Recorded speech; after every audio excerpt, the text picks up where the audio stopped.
सभी का आपके अपने चैनल लक्ष्य तक पर सीटेट 2026 के लिए आज हम बहुत ही महत्वपूर्ण टॉपिक लेकर आ गए हैं।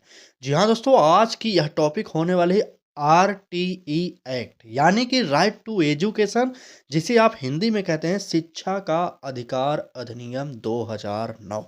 पूरी क्लास को जरूर देखना क्योंकि यह सबसे अधिक पूछा जाने वाला टॉपिक है आपके पेपर में।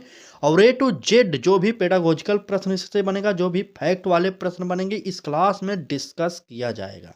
तो चलिए क्लास को स्टार्ट करते हैं और निवेदन बस इतना करेंगे कि यह क्लास पूरी ध्यान से देखिएगा और समझते हुए चलिएगा। चलिए पहला प्रश्न देखते हैं। राइट टू एजुकेशन का पहला प्रश्न। पहली बात यहाँ पर एक बात जान जाइए कि आरटीई एक्ट का अगर फुल फॉर्म अगर आपसे पूछा जाए, आरटीई यानी कि राइट टू एजुकेशन, शिक्षा का अधिकार। यहाँ पर ये जानते रहिएगा, हो सकता है यहाँ से प्रश्न बन जाए। चलिए पहला प्रश्न देखिए। प्रश्न में कहा जा रहा है कि आरटीई एक्ट 2009 किस अनुच्छेद के तहत शिक्षा को मौलिक अधिकार बनाता है। ए ऑप्शन कह रहा है कि अनुच्छेद 19, बी ऑप्शन अनुच्छेद 21 ए, सी अनुच्छेद कह रहा है कि सी ऑप्शन अनुच्छेद 32 और डी ऑप्शन अनुच्छेद 45। चलिए कमेंट बॉक्स में तुरंत बताइए कि कौन सा उत्तर हमारा सही होने वाला है। ये तो फैक्ट आधारित प्रश्न है, तो इसका उत्तर जो होगा अनुच्छेद 21 ए, अनुच्छेद 21 ए में हो जाएगा। और एक बात और जानिएगा, यहाँ पर अनुच्छेद 45 जो बात कर रहा है, इसमें भी कहा गया था कि 6 से 14 वर्ष की अवस्था वाले सभी बालकों के लिए निःशुल्क शिक्षा प्रोवाइड करना ये सरकार का दायित्व है। ठीक है, इसमें भी यही बात कही गई थी। और अनुच्छेद 21 तो इसके तहत ये इसे मौलिक अधिकार बनाया गया था, इसकी बात ही मत करिए। ठीक है, तो यहाँ पर इस प्रश्न का उत्तर जो होगा बी ऑप्शन हमारा सही हो जाएगा। और आगे बढ़ेंगे, अगला प्रश्न देखेंगे। चलिए, यह क्लास ना सीटेट के लिए बल्कि जो भी टीचिंग एग्जाम होते हैं जहां पर भी राइट टू एजुकेशन यानी कि शिक्षा का अधिकार अधिनियम 2009 पूछा जाता है, सभी के लिए इंपॉर्टेंट होने वाले हैं, क्योंकि बहुत ही इंपॉर्टेंट टॉपिक है। और टीचिंग एग्जाम के लिए तो ये रामबाण क्लास है। चलिए, सीटेट में हर बार 4 से 5 प्रश्न इससे से बनते हैं। आप देखिए प्रीवियस ईयर को एक बार। बात करेंगे नेक्स्ट प्रश्न की, तो कह रहा है कि आरटीई एक्ट मुख्य रूप से किस आयु वर्ग के बच्चों पर लागू होता है। बहुत ही इंपॉर्टेंट, बहुत इंपॉर्टेंट है।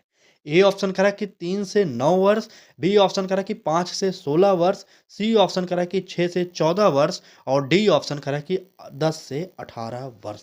चलिए तुरंत कमेंट बॉक्स में कमेंट कर दीजिए और उत्तर बताइए कि कौन सा होगा। तो अभी जस्ट मैंने बताया कि आरटीई एक्ट में 6 से 14 वर्ष के बच्चों के लिए निःशुल्क और अनिवार्य शिक्षा का प्रावधान किया गया था। यहाँ पर हमारा उत्तर जो होगा 6 से 14 वर्ष, ऑप्शन सी सही हो जाएगा। ठीक, चलिए नेक्स्ट प्रश्न पर चलेंगे, देखेंगे क्या कह रहा है हमारा अगला प्रश्न।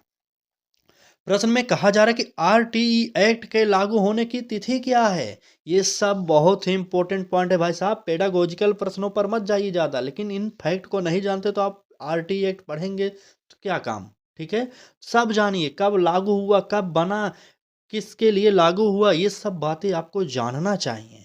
ठीक है, तो चलिए देखते हैं। प्रश्न कह रहा है कि आरटीई एक्ट के लागू होने की तिथि क्या है। 1 जनवरी 2008 है, या 1 अप्रैल 2010 है, या 15 अगस्त 2009 है, या 5 सितंबर 2007 है। चलिए तुरंत बताइए कि कौन सा हमारा उत्तर सही हो जाएगा।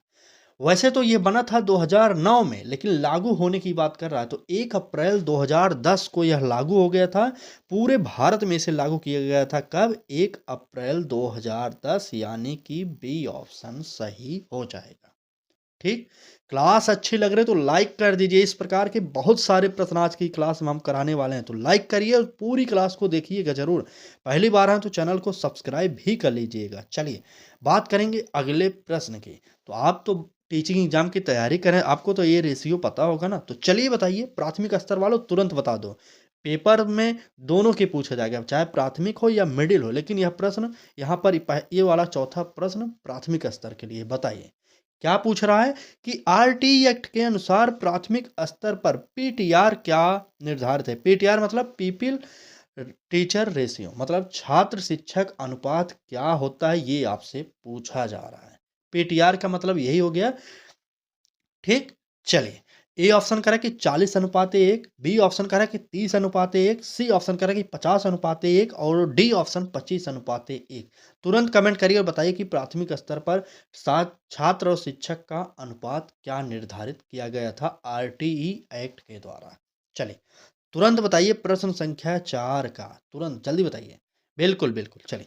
तो यहाँ पर जो प्राथमिक स्तर की बात किया जाता है, वो किया जाता है 30:1, ठीक है?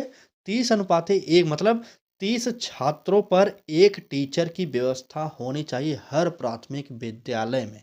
तो आप थोड़ा सोचिए, आपके राज्य में, आपके आस-पास में जो भी प्राइमरी स्कूल हैं, क्या उसमें यह अनुपात फ़ॉलो हो रहा है कि नहीं? कमेंट बॉक्स में बताइएगा, ठीक? चलिए वैसे जानते रहिएगा 30:1 प्राइमरी का रेशियो होना चाहिए। नेक्स्ट प्रश्न पर चलेंगे, देखेंगे कह रहा है कि आरटीई एक्ट के अंतर्गत स्कूलों में किस प्रकार की सजा प्रतिबंधित है। सजा प्रतिबंधित करने की बात कर रहा है। ए ऑप्शन कह रहा है कि मौखिक समझाना, बी ऑप्शन कह रहा है कि शारीरिक दंड, सी ऑप्शन नोट्स लिखना और डी ऑप्शन गृह कार्य देना। तुरंत बता दीजिए कौन सा उत्तर सही होगा। चलिए प्रश्न संख्या 6, तो दंड की प्रावधान तो हमारे आरटी एक्ट के अंतर्गत नहीं है, आप सब जानते हैं, ठीक है? तो चलिए शारीरिक दंड, बिल्कुल यहीं पर उत्तर आप लोग सही दे रहे हैं, बिल्कुल शारीरिक दंड आप बालक को नहीं दे सकते। जैसे ए ऑप्शन कह रहा है कि मौखिक समझाना, समझा सकते हैं, नोट्स लिखना ये बात कह सकते हैं उसे दंड के रूप में, लेकिन गृह कार्य भी दे सकते हैं। अगर बात करें कि शारीरिक दंड की, तो आप शारीरिक दंड किसी भी हाल में बालक को नहीं देंगे, इतना आप जानते रहिएगा, ठीक? चलें आगे, चलिए नेक्स्ट प्रश्न पर चलेंगे, देखेंगे क्या कह रहा है हमारा अगला प्रश्न। यह भी इंपॉर्टेंट है, सब के सब प्रश्न इंपॉर्टेंट है भाई साहब, क्लास को मिस मत करिएगा, नहीं तो एक भी प्रश्न अगर पेपर में यहाँ से पूछा गया तो 1 नंबर कट जाएगा आपका। टॉपिक तो आपको पढ़ना है, ये तो आप जानते हैं, मैं भी जानता हूँ, ठीक है? सिलेबस में है ये सब। बात करेंगे अगले प्रश्न की, तो कह रहा है कि आरटीई एक्ट के अनुसार निजी स्कूलों को कितने प्रतिशत सीटें आर्थिक रूप से कमजोर वर्ग के लिए आरक्षित करनी होती है। बहुत ही इंपॉर्टेंट है, फिर से पढ़िए प्रश्न को समझिए। कह रहा है कि आरटीई एक्ट के अनुसार निजी स्कूलों को कितने प्रतिशत सीटें आर्थिक रूप से कमजोर वर्ग के लिए आरक्षित करनी होती है, मतलब ईडब्ल्यूएस वालों के लिए। A option 15%, B option 20, C option 30%, 25%, 30%, जो भी है बताइए। चलिए सब ऑप्शन है, 15, 20, 25, 30। कमेंट करिए प्रश्न संख्या 6 का उत्तर कमेंट करिए। तो अभी आपको पता होना चाहिए कि हमारे विद्यालयों में ईडब्ल्यूएस वालों के लिए 25% सीटें रखना अनिवार्य है हर निजी कॉलेज में, ठीक है? तो यहाँ पर हमारा उत्तर सी ऑप्शन सही हो जाएगा और आगे बढ़ेंगे, अगला प्रश्न देखेंगे क्या कह रहा है। अगले प्रश्न में कहा जा रहा है कि आरटी एक्ट में नेबरहुड स्कूल का अर्थ है, नेबरहुड स्कूल का अर्थ आपसे पूछा जा रहा है। चलिए अब बताइए, ये टफ प्रश्न है आपके लिए। ए ऑप्शन कह रहा है कि शहर का कोई भी स्कूल, बी ऑप्शन कह रहा है कि बच्चे के घर से निश्चित दूरी पर स्थित स्कूल, सी ऑप्शन कह रहा है कि केवल निजी स्कूल, डी ऑप्शन केवल ग्रामीण स्कूल। तुरंत कमेंट कर दीजिए और बताइए कि उत्तर क्या होने वाला है। चलिए तुरंत बताइएगा कौन सा उत्तर हमारा सही हो जाएगा। चलिए आरटी एक्ट में नेबरहुड स्कूल की बात कर रहा है, तो यहाँ पर उत्तर बिल्कुल, चलिए केवल ग्रामीण की बात नहीं किया जाएगा, केवल निजी की बात नहीं किया जाएगा, शहर का कोई भी स्कूल होगा नहीं, बच्चे के घर से निश्चित दूरी पर स्थित स्कूल को ही नेबरहुड स्कूल कहा जाता है। यहाँ पर बी ऑप्शन हमारा सही हो जाएगा, ठीक? चलें आगे, चलिए नेक्स्ट प्रश्न पर चलेंगे, क्या कर रहा है हमारा अगला प्रश्न देखेंगे। अगले प्रश्न में कहा जा रहा है कि आरटी एक्ट में कौन सा कार्य पूर्णतः निषिद्ध है। पूर्णतः निषिद्ध है, पूर्णतः मतलब नकारा जाता है कौन से कार्य को। ए ऑप्शन कह रहा है कि गतिविधि आधारित शिक्षण, बी ऑप्शन कह रहा है कि प्रवेश परीक्षा, सी ऑप्शन मूल्यांकन और डी ऑप्शन मध्याह्न भोजन। तुरंत बता दीजिए, इसमें से साफ साफ दिखाई दे रहा है भाई साहब, उत्तर एकदम साफ है। चलिए प्रश्न संख्या 8 का उत्तर कमेंट बॉक्स में बताइए। प्राइमरी की बात कर रहा है और मिडिल की बात कर रहा है, यह प्रश्न दोनों के लिए बात कर रहा है। तो आपको पता होना चाहिए कि जब प्राथमिक स्तर पर बालक जाता है अपने विद्यालय में पहली बार, तो किसी भी प्रकार की प्रवेश परीक्षा वहाँ पर नहीं ली जाती, डायरेक्ट उसका एडमिशन कर लिया जाता है। तो यहाँ पर एक ही बात नेगेटिव है, वो है प्रवेश परीक्षा। तो यही हमारा गलत होगा, क्योंकि आरटी एक्ट इसका विरोध करता है। ठीक है। शिक्षा का अधिकार अधिनियम 2009 में इसका साफ साफ विरोध किया गया था। ठीक। तो यहाँ पर बी ऑप्शन सही हो जाएगा। बाकी गतिविधि आधारित शिक्षण कार्य तो होना ही चाहिए, क्योंकि छोटे बच्चे हैं तो इसके द्वारा ही सीखेंगे ज्ञान। ठीक है। और सी ऑप्शन कह रहा है मूल्यांकन, तो बिल्कुल सतत और व्यापक मूल्यांकन होना चाहिए, ताकि बालक के अंदर कमियां क्या है, क्या खूबी है, ये सब पता होनी चाहिए। और मध्याह्न भोजन योजना तो आपको पता होगा। चले, 15 अगस्त को लागू हुआ था यह मध्याह्न भोजन योजना। आगे बढ़ेंगे और अगला प्रश्न देखेंगे क्या कर रहा है हमारा अगला प्रश्न। चलिए, अगले प्रश्न में कहा जा रहा है कि आरटी एक्ट के अनुसार बच्चों को किस आधार पर स्कूल से निकाला नहीं जा सकता। ए ऑप्शन कह रहा है कि अनुशासनहीनता, बी ऑप्शन आर्थिक स्थिति, सी ऑप्शन खराब प्रदर्शन और डी ऑप्शन किसी भी कारण से। तुरंत बता दीजिए उत्तर क्या होने वाला है हमारा। चलिए, फटाक से बताइएगा, फटाक से। आरटी एक्ट के अनुसार बच्चों को किस आधार पर स्कूल से निकाला नहीं जा सकता, तुरंत बताइए। ए बी सी डी जो भी उत्तर लग रहा हो सही बताइए। चलिए, क्या उत्तर दे रहे हैं? किसी भी कारण को। चलिए, प्रश्न संख्या है 9, उत्तर दीजिए। भी देखिए, अनुशासनहीनता के लिए आप नहीं निकालेंगे, क्योंकि छोटा बच्चा है तो अनुशासनहीनता करता ही है, आप नहीं निकाल सकते। ठीक है। और बी ऑप्शन करेक्ट आर्थिक स्थिति, इसके द्वारा भी आप बालक को नहीं निकाल सकते, क्योंकि प्राथमिक विद्यालयों में आज की स्थिति देखा जाए तो खास करके गरीब बच्चे ही जा रहे हैं पढ़ने। जिनके पास थोड़ा भी पैसा, वो लोग अलग से इंग्लिश मीडियम स्कूल में भेजवा रहे हैं अपने बच्चों को। ठीक है। तो आप इसके लिए भी नहीं निकालेंगे। खराब प्रदर्शन, भाई साहब पढ़ने में अच्छा हो या बेकार हो, आप उसे निकालेंगे नहीं। आप जानते रहिएगा, ये भी हमारा गलत हो जाएगा। ठीक है। तो यहाँ पर करेक्ट किसी भी कारण से नहीं, तो यही हमारा ऑप्शन डी बिल्कुल सही होगा। बालक के अंदर कोई भी कमी हो, चाहे सामाजिक आर्थिक जो भी कमी हो, आप बालक को विद्यालय से निकालेंगे नहीं, क्योंकि आरटी एक्ट में इसका कड़ा कानून बनाया गया है कि आप बालक को दंडित नहीं कर सकते, बालक को निकाल नहीं सकते, बालक के मतलब ऊपर कुछ भी कार्रवाई आप नहीं कर सकते। और इसीलिए आरटी एक्ट बहुत ही इंपॉर्टेंट है, आपके लिए पढ़ने वाली चीज है। ठीक। चलिए, आगे बढ़ते हैं और अगला प्रश्न देखते हैं क्या कह रहा है। अगले प्रश्न में कहा जा रहा है, देखिए, कह रहा है कि आरटी एक्ट में कक्षा 1 से 8 तक किस व्यवस्था को अनिवार्य किया गया है। बहुत ही इंपॉर्टेंट प्रश्न है। ए ऑप्शन कह रहा है कि वार्षिक परीक्षा, बी ऑप्शन कह रहा है कि बिना किसी बाधा के अगले वर्ग में प्रोन्नति, सी ऑप्शन कह रहा है कि कक्षा में सख्त अनुशासन, डी ऑप्शन केवल मौखिक परीक्षा। चलिए, तुरंत बता दीजिए उत्तर कौन सा हमारा सही होने वाला है। चलिए, फटाक से उत्तर बताइएगा। प्रश्न संख्या 10 का उत्तर कमेंट बॉक्स में बताइए। चलिए चलिए, बिल्कुल। देखिए, केवल मौखिक परीक्षा हो, यह व्यवस्था हमारे आरटी एक्ट के अंतर्गत नहीं किया गया था। और कक्षा में सख्त अनुशासन, मैंने बार बार बताया ना, अगर आरटी एक्ट का यह प्रश्न ना भी होता, लेकिन जहां पर भी यह ऑप्शन मिल जाए तुरंत उसे काटिएगा। वैसे तो आरटी एक्ट में इसका कड़ा विरोध किया गया है, इसलिए हम इसे काट देंगे। और वार्षिक परीक्षा ये भी नहीं कहता हमारा आरटी एक्ट, लेकिन जो बात कहता है कि बिना किसी बाधा के अगले वर्ग में प्रोन्नति करना। बालक पढ़ने में अच्छा हो, खराब हो, कुछ भी हो, आप कक्षा 1 का बालक है तो 2 में उसे प्रोन्नत करेंगे अगले वर्ष।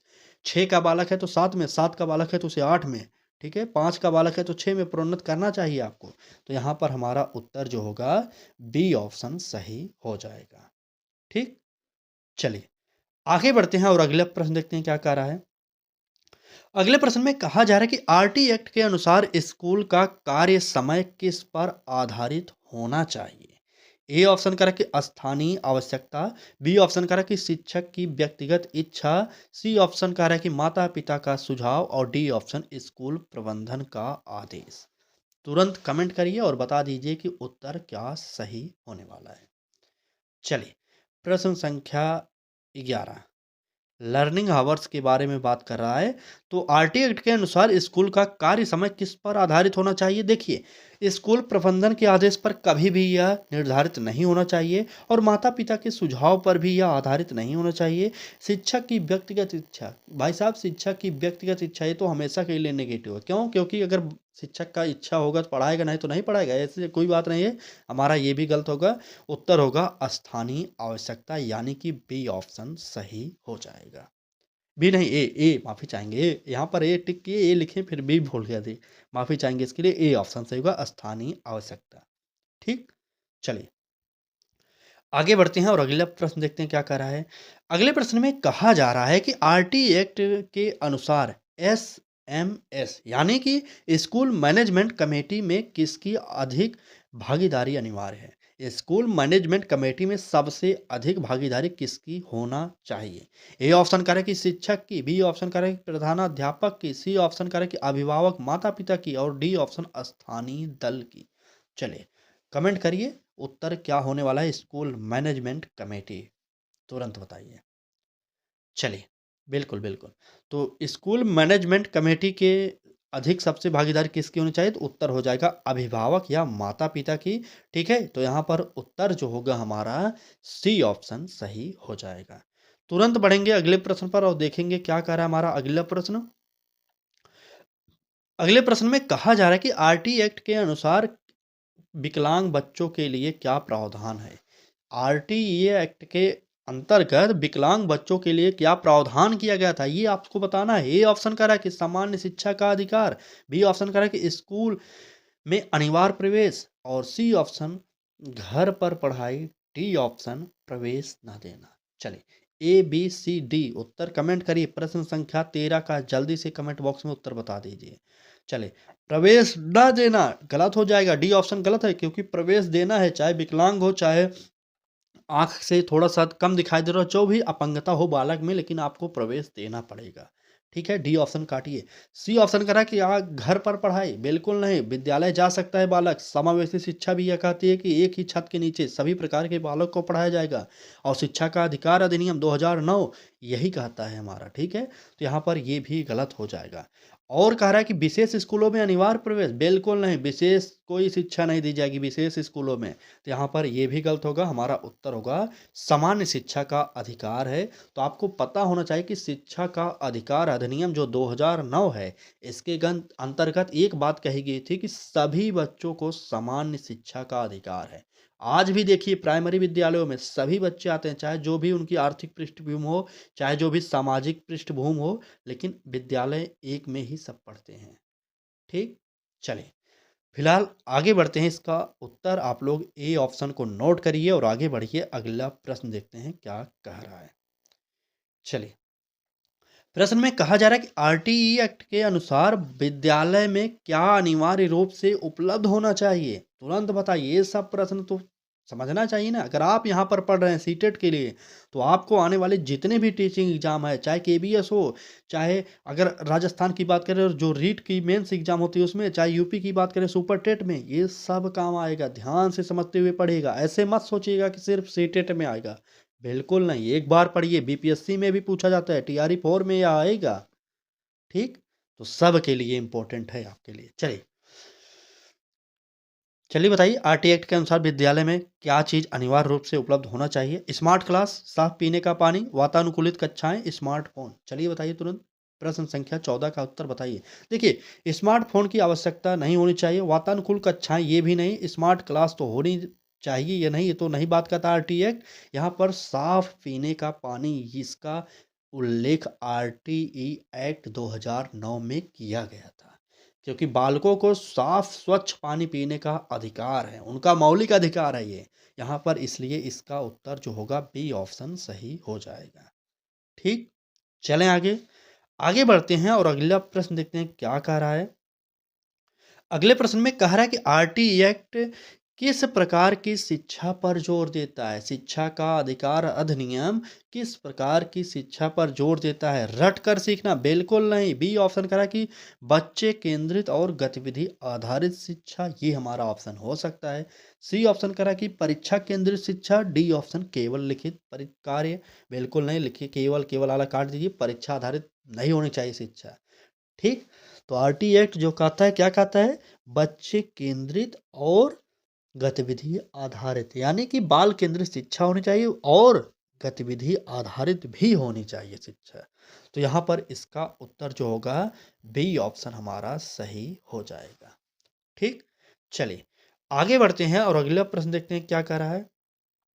अगले प्रश्न में कहा जा रहा है कि आरटीई एक्ट के अनुसार बच्चों के लिए कौन सा दस्तावेज प्रवेश के समय अनिवार्य नहीं है? ए ऑप्शन करा कि जन्म प्रमाण पत्र, बी ऑप्शन जन्म पहचान पत्र, सी ऑप्शन करा कि हस्तांतरण प्रमाण पत्र और डी ऑप्शन आधार कार्ड। चलिए तुरंत बताइए कौन सा उत्तर हमारा सही होगा आरटी एक्ट के अनुसार, जल्दी बताइए। ए बी सी डी जो भी सही लग रहा हो बताइए। बिल्कुल सही। अगर बात करें शिक्षा का अधिकार अधिनियम के अनुसार बच्चों के लिए कौन सा दस्तावेज प्रवेश के समय अनिवार्य नहीं होगा, तो वह होगा कौन सा? हस्तांतरण प्रमाण पत्र, यानी टीसी, जिसे आपके स्कूल में कहा जाता है। ठीक, तो यहाँ पर उत्तर इसका सी ऑप्शन सही होगा। नेक्स्ट प्रश्न देखेंगे। चलिए, इतनी क्लास आप लोगों ने देख लिया। अगर क्लास अच्छी लगी हो तो लाइक ज़रूर करिए भाई साहब, क्योंकि आपके एक लाइक से यह क्लास अधिक से लोगों तक पहुंच जाती है, अधिक से अधिक लोगों तक पहुंचती है। ठीक, और अधिक से अधिक लोग इस क्लास का लाभ लेते हैं क्योंकि हम फ्री शिक्षा प्रोवाइड कर रहे हैं। तो आप थोड़ा सा सहयोग करिए हमारा, क्योंकि यह क्लास अधिक से अधिक लोगों तक पहुँचाना है। आपका सहयोग रहा तो ये अधिक से अधिक लोगों तक पहुँच जाएगा और अधिक से अधिक लोग लाभान्वित भी होंगे। ठीक, क्लास अच्छी लगे तब लाइक करिएगा, तभी शेयर करिएगा, तभी सब्सक्राइब करिएगा, नहीं तो मत करिए। और एक बात और, अगर आप हमारे साथ जुड़ रहे हैं तो डेली क्लास अटेंड करिए, लाइव पढ़िए क्लासेज को। ठीक, चलिए फिलहाल आपकी इच्छा है, अच्छी लगे तो लाइक शेयर सब्सक्राइब करते रहिएगा और पढ़ाई करते रहिएगा। देखते हैं क्या कह रहा है हमारा प्रश्न। प्रश्न में कहा जा रहा है कि आरटीई एक्ट में निशुल्क शिक्षा का अर्थ है, क्या अर्थ है? ए ऑप्शन करें कि केवल ट्यूशन फीस माफ, बी ऑप्शन करें कि स्कूल से संबंधित सभी खर्च की जिम्मेदारी सरकार की, और सी ऑप्शन केवल किताबें मुफ्त, और डी ऑप्शन केवल यूनिफॉर्म मुफ्त। चलिए बताइए कौन सा उत्तर होगा। मुफ्त में जो भी ऑप्शन दिया जा रहा है काट दीजिए, और ट्यूशन फीस की बात नहीं होगा। प्रश्न संख्या 17 का उत्तर बिल्कुल बी ऑप्शन सही होगा। कैसे? स्कूल से संबंधित सभी खर्च की जिम्मेदारी सरकार की होती है। आप देखे होंगे प्राइमरी विद्यालयों में, चाहे मिडिल की क्लास में, ठीक है, वहाँ पर ड्रेस से लेकर जूता, मोजा, बैग, किताबें, ये सब चीज़ें वहाँ पर प्रोवाइड की जाती हैं। स्कॉलरशिप भी दी जाती है कुछ पैसे, ठीक है, खाना तो दिया ही जाता है। तो आप समझिए कि सरकार कितना भार उठा रही है, लेकिन आज की स्थिति समाज की ऐसी बन गई है कि वो लोग अपने बच्चों को विद्यालय में भेजना ही नहीं चाह रहे हैं, वो भी प्राथमिक विद्यालय में, प्राइमरी स्तर पर, सरकारी विद्यालय में। ठीक, वैसे ट्रेंड कितने होते हैं सोचिए। अगर यूपी की बात की जाए तो टेट, सुपर टेट देकर आते हैं प्राइमरी विद्यालय में अध्यापक बनने के लिए। और बात करें, और वहीं किसी भी प्राइवेट स्कूलों में, वहाँ पर देखिए तो इंटर पढ़ के पढ़ा रहे हैं, 12वीं पढ़कर पढ़ा रहे हैं, जैसे इंटर को कहते हैं 12वीं ना, और ग्रेजुएशन करके पढ़ा रहे हैं, बीएससी करके पढ़ा रहे हैं। उनके पास टीचर की कोई योग्यता ही नहीं भाई साहब। बीएड या बीटीसी या डीएलएड, ये सब योग्यता होनी चाहिए स्कूल में पढ़ाने के लिए। लेकिन वही बात है ना कि क्या बात करें, उस पर जाने दीजिए। चलिए अपने टॉपिक पर आएंगे। प्रश्न है हमारा, आरटी एक्ट के तहत टीचर एलिजिबिलिटी से क्या अभिप्राय है, मतलब टीचर की पात्रता क्या होनी चाहिए, इसकी क्या अभिप्राय, यही पूछा जा रहा है शिक्षा का अधिकार अधिनियम के अंतर्गत। ए ऑप्शन करें शिक्षक की आयु, बिल्कुल नहीं। शिक्षक की योग्यता व प्रशिक्षण, हो सकता है। शिक्षक का वेतन, बिल्कुल नहीं। स्कूल का नियम, काट दीजिए। उत्तर शिक्षक की योग्यता व प्रशिक्षण। ठीक है, तो यहाँ पर यही हमारा ऑप्शन बी सही हो जाएगा। तुरंत बढ़ेंगे अगले प्रश्न पर। अगला प्रश्न देखेंगे क्या कह रहा है।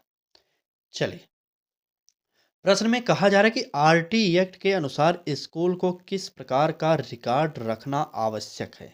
ए ऑप्शन करा कि बच्चे की जात का रिकॉर्ड, बी ऑप्शन करा कि बच्चे की प्रगति का कार्ड, सी ऑप्शन बच्चे के परिवार की संपत्ति का कार्ड और डी ऑप्शन उपरोक्त सभी।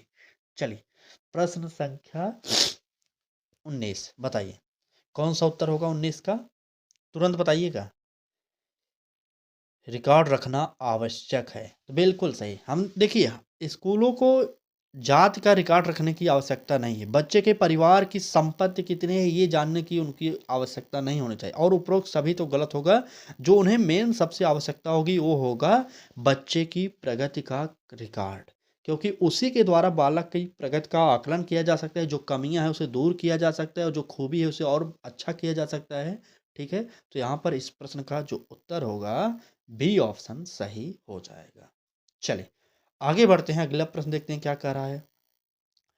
अगले प्रश्न में कहा जा रहा है कि आरटीई एक्ट में चाइल्ड फ्रेंडली स्कूल का अर्थ है।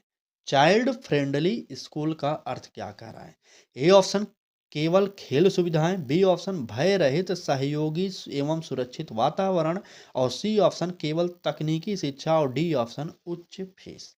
तुरंत कमेंट करिए और बताइए कि कौन सा उत्तर हमारा सही हो जाएगा। चलिए तुरंत बताइए। केवल खेल सुविधाएं बिल्कुल नहीं, केवल खेल सुविधाएं काट दीजिए, केवल तकनीकी शिक्षा काटिए, उच्च फीस मतलब अधिक फीस वाले ऑप्शन को काटिए। हमारा उत्तर जो होगा चाइल्ड फ्रेंडली स्कूल का अर्थ जो होगा वह हो जाएगा भय आधारित सहयोगी एवं सुरक्षित वातावरण, यानी कि बी ऑप्शन हमारा सही हो जाएगा। ठीक, समझ गए ना। चलिए आज की क्लास में इतने ही प्रश्न थे, बाकी क्लास कैसी लगी कमेंट बॉक्स में ज़रूर बताइएगा। एक क्लास और होगी आरटी एक्ट के ऊपर, पार्ट 2 हो सकता है, कोशिश करेंगे कि उसी में कवर कर दें सब। ठीक है, पार्ट 2 आएगी। अगर आपको यह क्लास अच्छी लगेगी तो उसका इंतज़ार करना, बहुत जल्द वो भी क्लास आपके लिए उपलब्ध करा दी जाएगी। ठीक, तो चलिए उम्मीद करते हैं क्लास अच्छी लगी होगी तो आपने इस क्लास को लाइक कर दिया होगा और अपने मित्रों तक इस क्लास को शेयर भी कर दीजिएगा। अगर आप हमारे साथ जुड़ना चाहते हैं पढ़ने के लिए तो जुड़ सकते हैं, करना कुछ नहीं, हम आपको फ्री प्रैक्टिस बैच प्रोवाइड कर रहे हैं, वो भी यूट्यूब पर निःशुल्क में। तो चैनल को सब्सक्राइब कर लीजिए और बेल आइकन को ऑन करिए, बाकी 1 रुपए भी नहीं देना। इस प्रकार की क्लासेज, महत्वपूर्ण क्लासेज डेली आप देख सकते हैं सुबह 10 बजे में। ठीक, चले आज की क्लास में बस इतना ही।